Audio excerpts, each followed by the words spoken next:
Hello, students. How are you all? I hope all of you are doing very well and your revision game is up, your GK game is up, and you are giving a lot of mock tests. I hope you are not running away from mock test, but towards the mock tests, because that is what is going to be your best friend throughout this year till your D-Day. The true best friend who will be telling you about your weaknesses, your strengths, quite bluntly, right? Without buttering you up, without putting any makhan. So I hope you are taking it very seriously. So today we are going to again discuss some new legal updates that we have in hand. And so let's very quickly begin with the first legal update that we have, and that is about the Haryana government's anti-conversion bill that we saw very recently. And let's see there are a lot of controversy, a lot of debate that has been going on, a lot of articles we read about it in the past few months. And so what was it about?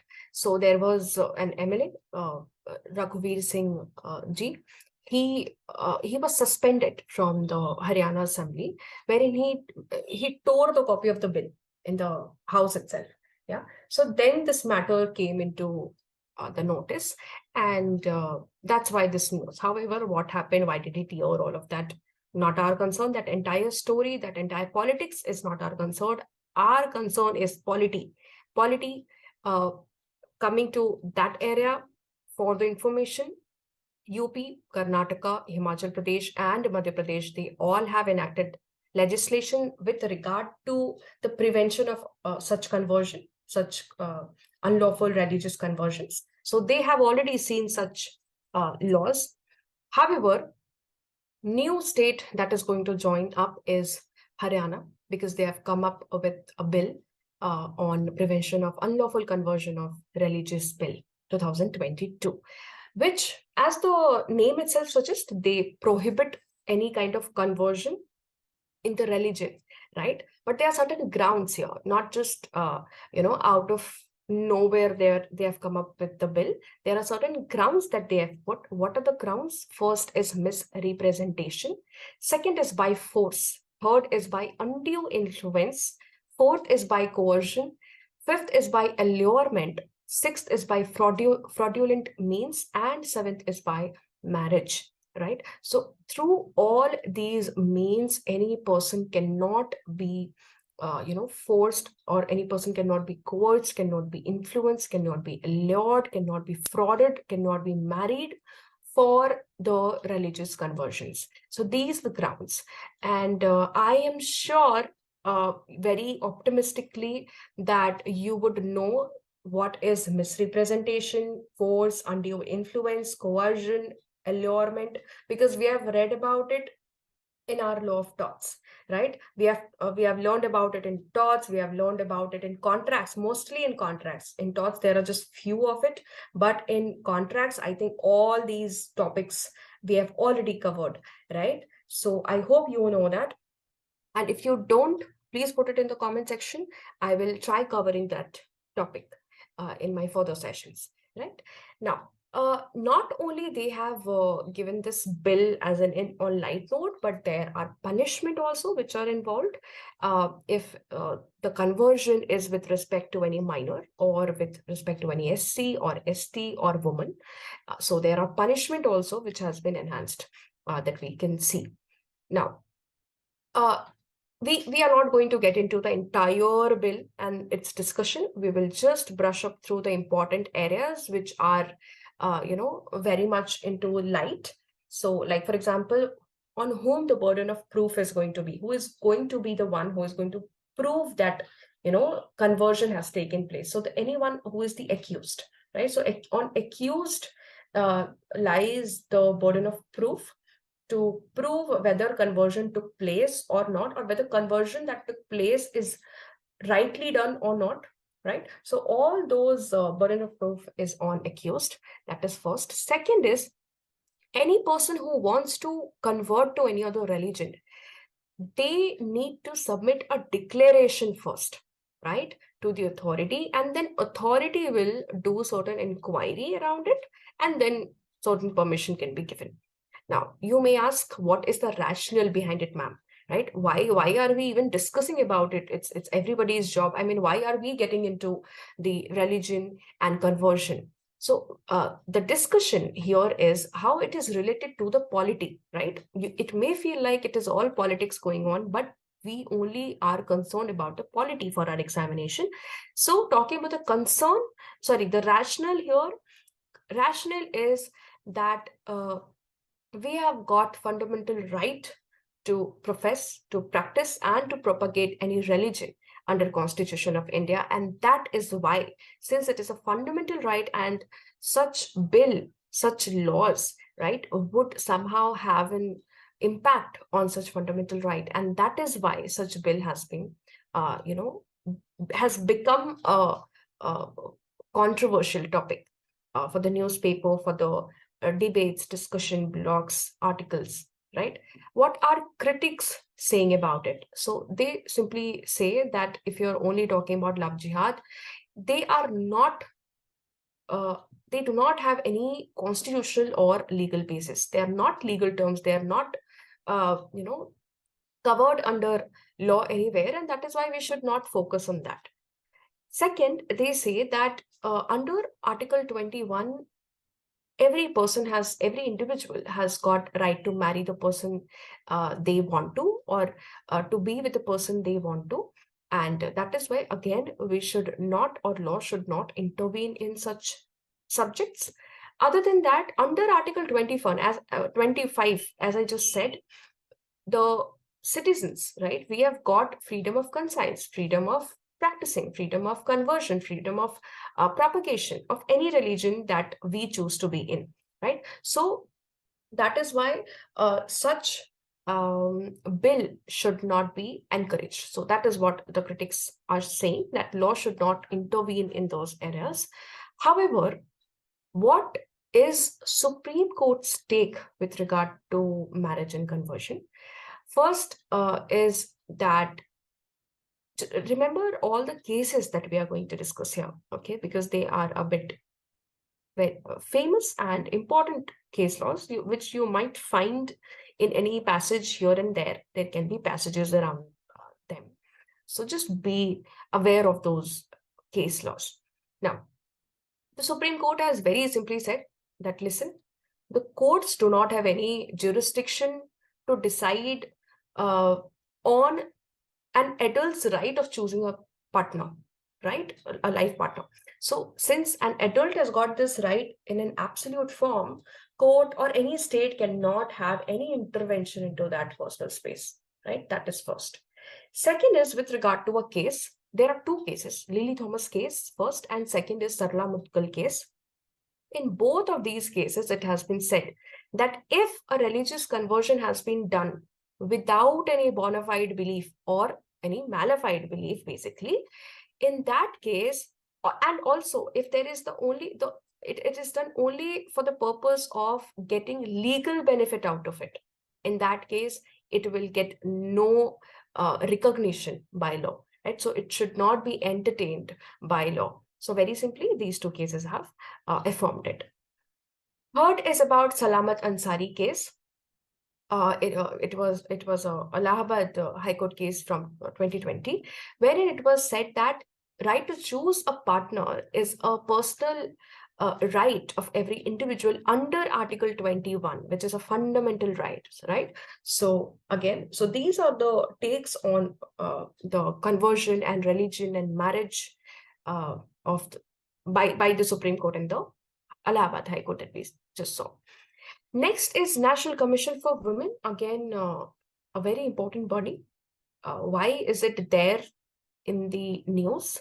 Is because they have launched a new legal aid clinic in NALSA, in DLSA,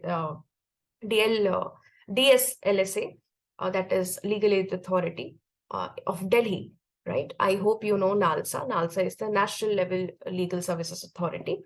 So they have the National Commission for Women, along with the Delhi Legal Service Authority, they both have come together and they have opened legal aid clinic, which will be taking care of all the grievances of the women at just one place, and they'll be giving free legal aid also. So what all they are going to do, what all they're going to do with regard to women. First is they're going to give them legal aid clinic. Second, counseling would be given to them. Women can walk in and they can lodge their complaints, and their complaints would be taken. If they need any kind of legal assistance, that can be given. If they need any kind of legal advice, any legal information about any scheme of the NALSA, such information can also be given. And assistance in Mahila Jansunwai and free legal aid. They can be given assistance in hearing of matrimonial cases as well. So all of these are the areas in which this legal aid clinic would be helping women altogether. Now, talking about the National Commission of Women, that body is also important. Of course, this legal aid clinic, this topic also is a bit important to note. Another is National Commission of Women, which is also important, which was set up in 1992 through National Commission Act. And it was established for the safeguard of women, for protecting, for ensuring the constitutional and legal rights of women. And they are given the powers of civil court, right? So this is again a very, very huge amount of power that they have got. Then, just like we discussed in our last class, that NWSC, National Commission for SC, National Commission for ST, they submit report to the central government every year, right? We studied it in our last session. Likewise, NCW also, they also submit report to the central government every year, right? With regard to all the complaints that there is received, the kind of problems that they resolved, what kind of issues need attention from the central government, what are the data, right? All of those are put into the reports and they're submitted to the central government. Now, if there is a case wherein a person has not filed a complaint, but the commission has got to know about it, National Commission of Women has somehow got to know about it, in such cases, they can suo moto take the cases in their hands as well, right? So that is also a very interesting part to notice. Then comes very important legal update that we have, and that is Data Protection Bill, which have been into discussion since quite a time now. And we were expecting it to be here, and it is already here. Already, it was laid down in the Parliament last year.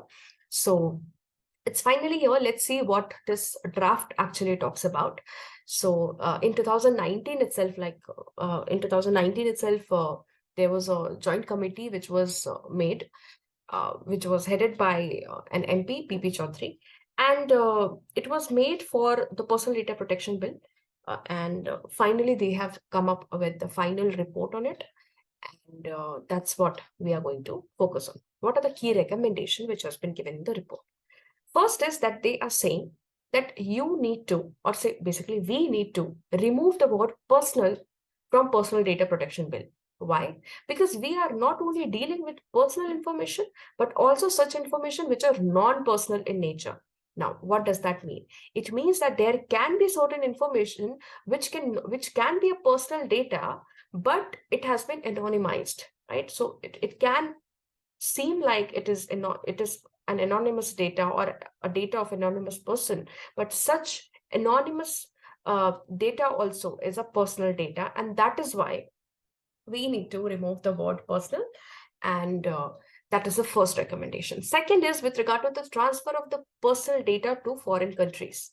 So they have clearly said that any personal data which is sensitive in nature, it should not be transferred to any foreign government or any foreign agency unless it is approved by the central government. Once you take the approval from the central government, then you can further do such acts. Third is that all the social media platform that is being run, that is